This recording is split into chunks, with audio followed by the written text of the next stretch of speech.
Greetings, everyone. A very warm welcome to another edition of Exhausted to Extraordinary, a mindset hack series with me, Dr. Sharon Grossman. I am joined today by Dr. Eric Maisel. A very warm welcome from San Francisco. And where are you hanging out? Not far from you. I'm in the South Bay in Belmont today. We live in Walnut Creek, but we're at our daughter's house where we mind the grandkids in Belmont. So super fun. We're neighbors. Nice. I love it. So for those who don't know Dr. Maisel, he's a creativity coach and the author of more than 50 books. Oh my God. That is incredible. Dr. Maisel. Exhausted. Yeah, right. Dr. Maisel writes the Rethinking Mental Health blog for Psychology Today and is a regular contributor to Mad in America, where he founded and edited its parent resources section. Among his favorite things are leading deep writing workshops around the world, working with individual creativity coaching clients, and producing interesting and useful programs like his Life Purpose Bootcamp, self-paced instructor training.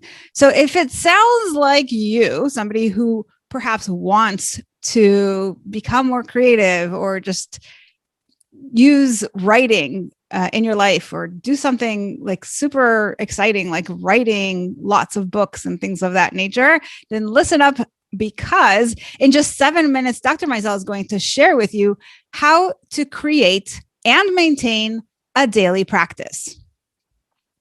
So we are going to do this in rapid fire succession, and our timer starts now. Question number 1, what are the biggest challenges your ideal client faces?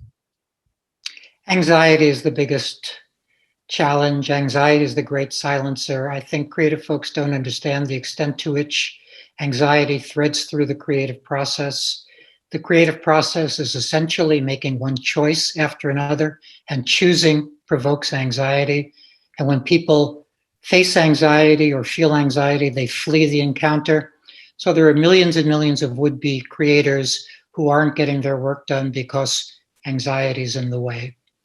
Yeah, I mean, especially with writing, you hear about writer's block, and that's all anxiety, isn't it? Well, and performance anxiety. Yeah. And the world's number one phobia is public speaking. People get anxious revealing themselves, and creating is essentially revealing ourselves. So there's a lot of anxiety that threads through the process.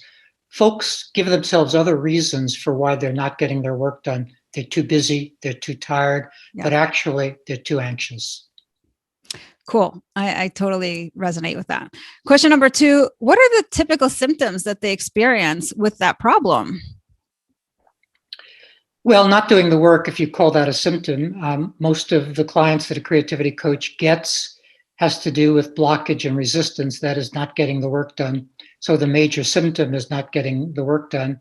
Other symptoms, if you want to call them that, is getting a little work done, but leaving the encounter too soon because one got a little anxious while there. And other anxiety manifestations, which are things like confusion, disorientation, all mild versions of that, but still those sorts of things that we associate with anxiety states. Yeah. Okay. Question number 3, what are the common mistakes they make when they're trying to solve that problem? Probably they set the bar too high and disappoint themselves again.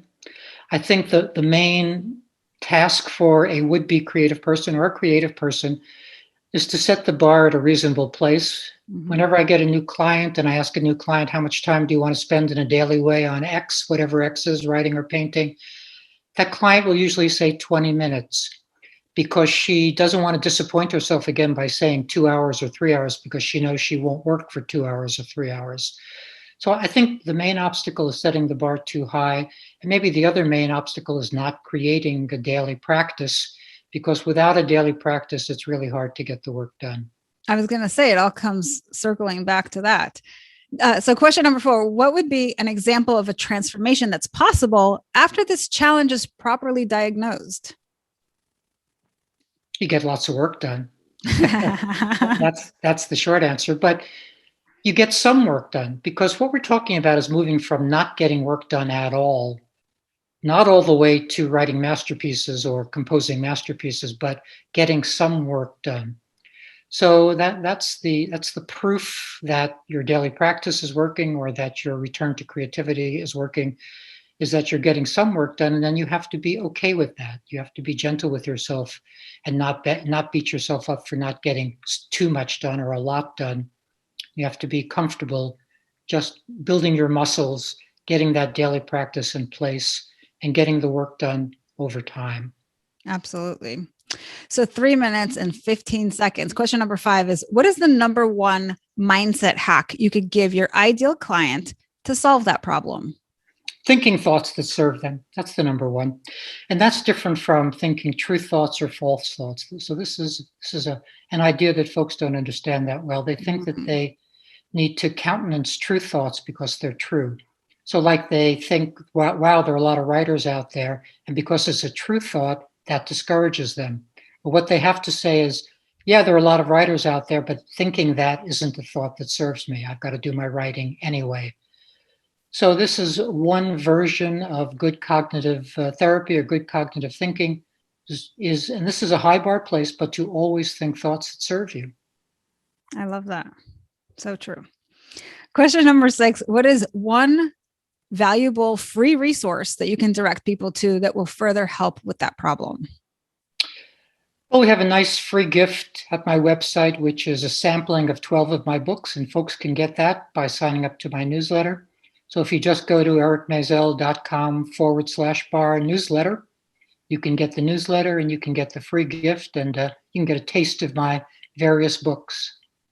Yeah. So, I mean, first of all, I highly recommend everybody go and grab that, because what an amazing gift. And this is from somebody who's been able to write over 50 books. So if you really want to have those kinds of accomplishments, you really do need to create a daily practice. And he's got so much information on there that we haven't been able to get to in our short interview, but so important and so valuable. So lastly, question number 7, what's the one question that I should have asked you but didn't that would give great value to our audience? Why it should be a morning creativity practice for creative folks. There's a reason why folks should try to get to their creativity before their real day starts, because we're just a little bit too tired and a little bit too blue by the end of the day to get our creative work done. So I really try to advocate for a creativity practice being the first thing you do each day. That may mean getting up a little earlier. That may mean other kinds of hardships, but it's still the right way to go.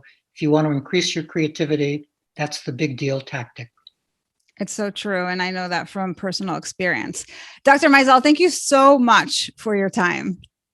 Did I make it in time?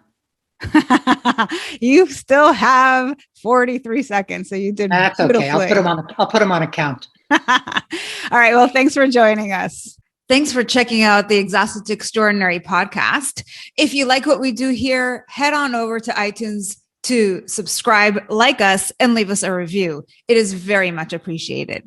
And if you're feeling burned out and want to challenge yourself, take the 7-day Burnout to Your Best Life Bootcamp. Go to 7dayburnoutchallenge.com to join for free.